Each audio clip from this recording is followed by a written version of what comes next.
ہمیں نا دو تین چیزیں بڑا پریشان کرتی ہیں۔ بعض لوگ ایسے ہیں جو کسی بڑی برادری میں جس کو وہ بڑا سمجھتے ہیں، باقی تو اللہ کو پتہ ہے نا بڑا کون ہے۔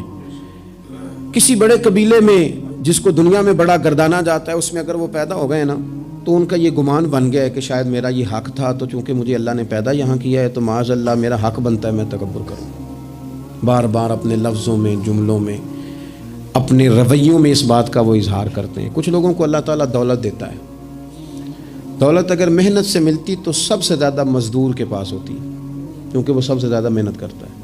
یہ تو خدا کے فضل سے ملتی ہے۔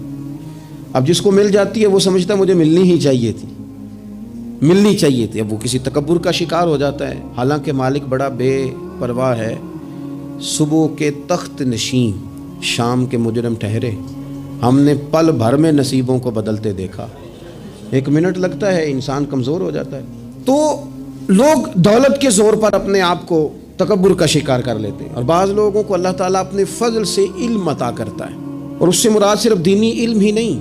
اگر کسی کے پاس کوئی دنیاوی ڈگری ہے، دنیاوی، میں بڑے ادب سے عرض کروں گا، میں بڑے زمانے سے کچھ نہیں تو مجھے 20 سال ہو گئے ڈاکٹروں کا چکر لگاتے۔ والد صاحب بیمار تھے، والدہ بیمار تھیں، خود جانا پڑا، کبھی بچوں کو لے کے جانا پڑا۔ میں نے لہجوں میں بعض جگہ پہ غرور دیکھا، لہجوں میں، یعنی ڈاکٹر کے دو میٹھے بول نہ بندے کی طبیعت ٹھیک کر دیتے ہیں، لیکن وہ اس کے لہجے میں، اب چونکہ وہ ڈاکٹر ہے، علم اس کا نام ہے کہ دوسروں کو جاہل سمجھا جائے، علم اس کا نام ہے کہ آپ کو شعور ہی نہ آئے۔ علم تو آگہی سکھاتا ہے۔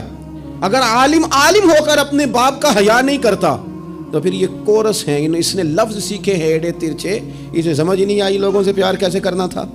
آپ کی چیزیں آپ کے اندر روشنی پیدا کریں، آپ کا شعور آپ کو تازہ کرے۔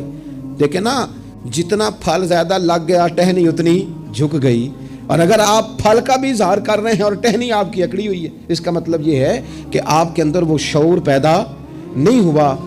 حضرت عبداللہ بن عمر رضی اللہ تعالیٰ عنہ اور حضرت عبداللہ بن عمر دونوں بیٹھے تھے۔ عبداللہ بن عمر اٹھ کے چلے گئے تو عبداللہ بن عمر نے رونا شروع کر دیا، دیر تک روتے رہے۔ اللہ کرے کسی کو کوئی ایسا یار ملے جسے مل کے بندہ روئے۔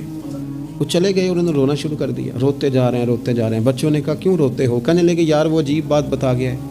وہ کہتا میں نے حضور علیہ السلام سے خود سنا ہے کہ جس کے دل میں رائی کے دانے کے برابر تکبر ہو جنت میں نہیں جائے گا۔ روتا ہوں، انسان ہوں، کبھی کوئی بات ہو ہی جاتی ہے، کبھی کوئی پریشانی ہو ہی جاتی ہے، پھر اپنے ارد گرد والوں سے کہنے لگے دعا کرو رب عاجزی کی توفیق دے دے، اللہ بڑے بول سے بچا لے۔